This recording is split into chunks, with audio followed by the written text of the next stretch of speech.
Hello, ഹമിൻസ് cooking വേൾഡിലേക്ക് എല്ലാവർക്കും സ്വാഗതം. ഞാനിന്ന് വന്നിട്ടുള്ളത് മുട്ടയപ്പത്തിന്റെ റെസിപ്പിയുമായിട്ടാണ്. ഇതിന് മുട്ടസുർക്ക എന്നും പറയുന്നുണ്ട്. ഇത് സ്പെഷ്യൽ ആയിട്ട് മലബാറിലെ ഒരു ഐറ്റം ആണ് കേട്ടോ. ഇത് നമുക്ക് ബ്രേക്ക്ഫാസ്റ്റ് ആയിട്ടും അതുപോലെ വൈകുന്നേരങ്ങളിൽ ചായയുടെ കൂടെയൊക്കെ കഴിക്കാൻ പറ്റിയ നല്ല അടിപൊളി ആയിട്ടുള്ള ഒരു ഐറ്റം ആണ്. പിന്നെ ഫിഷ് കറി, ബീഫ് കറി, ചിക്കൻ കറി അതിന്റെ കൂടെയൊക്കെ കഴിക്കാൻ പറ്റും കേട്ടോ. ഇങ്ങനെ കറി ഇല്ലാതെ വെറുതെ നമുക്ക് എടുത്ത് കഴിക്കാനായിട്ട് പറ്റും.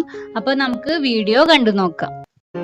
പിന്നെ നിങ്ങൾക്ക് ഈ ചാനൽ ഇഷ്ടപ്പെട്ടിട്ടുണ്ടെങ്കിൽ വീഡിയോക്ക് താഴെ കാണുന്ന റെഡ് കളറിലുള്ള സബ്സ്ക്രൈബ് എഴുതിയ ബട്ടൺ ഒന്ന് പ്രസ് ചെയ്യുക. അപ്പൊ ഇങ്ങനെ ഒരു ബെല്ലൈക്കൺ വരും, അതും കൂടെ പ്രസ് ചെയ്യുക. അപ്പൊ ഇങ്ങനെ കാണാം. അതിൽ മുകളിൽ കാണുന്ന ഓൾ എന്ന ഓപ്ഷനും കൂടെ ഒന്ന് പ്രസ് ചെയ്ത് വെക്കണം കേട്ടോ. എന്നാലേ ചാനലിലെ പുതിയ അപ്ഡേഷനുകളൊക്കെ നിങ്ങൾക്ക് ഉടനെ തന്നെ നോട്ടിഫിക്കേഷൻ ആയിട്ട് കിട്ടുള്ളൂ.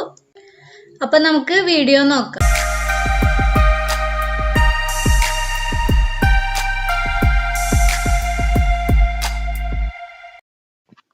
ഇതിലേക്ക് ആദ്യമായിട്ട് വേണ്ടത് 1 കപ്പോളം പച്ചരിയാണ് കേട്ടോ. ഇതിനെ ഞാനിപ്പോ നന്നായിട്ട് കഴുകി 2 മണിക്കൂർ വെള്ളത്തിൽ ഒന്ന് കുതിർത്തി എടുത്ത് വെച്ചതാണ്. പിന്നെ ഇതിലേക്ക് വേണ്ടത് 1 മുട്ടയും 1/4 കപ്പ് ചോറും 1 കപ്പ് വെള്ളവുമാണ്. പിന്നെ ആവശ്യത്തിന് ഉപ്പും വേണം കേട്ടോ. ഇത്രയും ഇൻഗ്രീഡിയൻസ് മതി ഇത് റെഡിയാക്കാനായിട്ട്. അപ്പൊ നമുക്കിത് എങ്ങനെ ഉണ്ടാക്കണമെന്ന് നോക്കാം. അപ്പോൾ ആദ്യം നമുക്ക് മിക്സിയുടെ ജാർ എടുത്തിട്ട് ഇതിലേക്ക് ഇപ്പൊ കാണിച്ച എല്ലാ ഇൻഗ്രീഡിയൻസും ഇട്ട് കൊടുക്കുക. 1/4 കപ്പ് ചോറ്, 1 മുട്ട, 1 കപ്പ് വെള്ളം, 1 കപ്പോളം പച്ചരി, പിന്നെ ആവശ്യത്തിന് ഉപ്പ്. ഇതെല്ലാം കൂടി ഇട്ടിട്ട് നമുക്ക് നന്നായിട്ടൊന്ന് അരച്ചും. ഇനി എക്സ്ട്രാ വെള്ളം ഒന്നും ചേർക്കരുത് കേട്ടോ. പിന്നെ നന്നായിട്ട് അരയണമെന്നില്ല, കുറച്ച് ചെറുതായിട്ടൊരു തരി പോലെ അരച്ചെടുത്താൽ മതി. നമ്മൾ നെയ്യപ്പത്തിനും അതുപോലെ ഉണ്ണിയപ്പം ഒക്കെ ഉണ്ടാക്കാനായിട്ട് അരച്ചെടുക്കൂല, അതുപോലെ തന്നെ അത്യാവശ്യം കട്ടിയിലും അരച്ചെടുക്കണം കേട്ടോ. ഇങ്ങനെ അരച്ചെടുത്ത മാവിനെ ഞാൻ ബൗളിലേക്ക് ഒഴിച്ചു കൊടുക്കുകയാണ് കേട്ടോ. നമ്മൾ ഇഡ്ഡലിക്കൊക്കെ തയ്യാറാക്കുന്ന ആ ഒരു പരുവത്തിൽ വേണം അരച്ചെടുക്കാൻ. അധികം കട്ടിയും അല്ല, എന്നാൽ അധികം ലൂസും അല്ല, അങ്ങനെ വേണം കേട്ടോ അരച്ചെടുക്കാൻ. ഇതാ ഇങ്ങനെ ഈ കൺസിസ്റ്റൻസിയിൽ വേണം അരച്ചെടുക്കാൻ. ഇനി നമ്മൾ ഇതിനെ എണ്ണയിൽ വറുത്ത് കോരുകയാണ് വേണ്ടത്. ആദ്യം എണ്ണ നന്നായിട്ട് ചൂടാക്കണം കേട്ടോ. എന്നിട്ട് ഒരു മീഡിയം ഫ്ലെയിമിലേക്ക് മാറ്റി കൊടുക്കുക. എന്നിട്ട് ഓരോ തവി മാവ് ഒഴിച്ചു കൊടുക്കുക. നമ്മൾ നെയ്യപ്പം തയ്യാറാക്കുന്ന അതുപോലെ തന്നെ ഓരോ തവി മാവ് കോരി ഒഴിച്ചു കൊടുക്കുക. തീ പറ്റാണ് കുറച്ച് വെക്കരുത്, അപ്പോ നമ്മുടെ ഈ മുട്ടയപ്പം നല്ല പോലെ എണ്ണ കുടിക്കും. അതുകൊണ്ട് തീ എപ്പോഴും ഒരു മീഡിയം ടു ഹൈ ഫ്ലെയിമിൽ തന്നെ വെച്ചോണ്ടിരിക്കണം കേട്ടോ.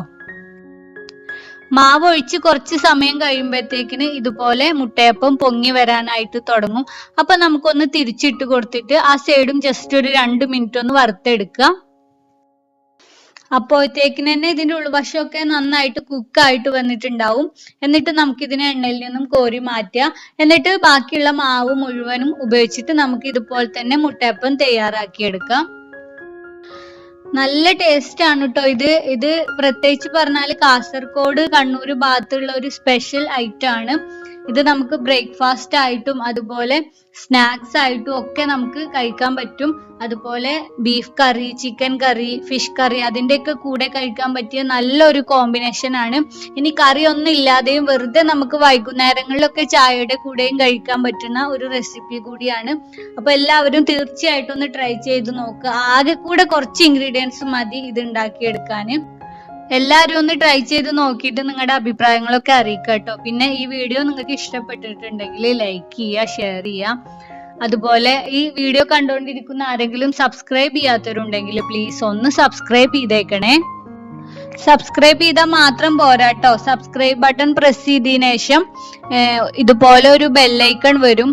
അപ്പൊ അതും കൂടെ തീർച്ചയായിട്ടും ഒന്ന് പ്രസ് ചെയ്യണം. അപ്പൊ ഇങ്ങനെ കാണാം. ഇതിൽ മുകളിൽ കാണുന്ന ഓൾ എന്ന ഒരു ഓപ്ഷനും കൂടെ മറക്കാതെ ക്ലിക്ക് ചെയ്ത് വെക്കണം. എന്നാലേ ഈ ചാനലിലെ നോട്ടിഫിക്കേഷൻ ഒക്കെ ഉടനെ തന്നെ നിങ്ങൾക്ക് കിട്ടുള്ളൂ കേട്ടോ. അപ്പോ വീണ്ടും ഒരു പുതിയ വീഡിയോയുമായിട്ട് കാണാം.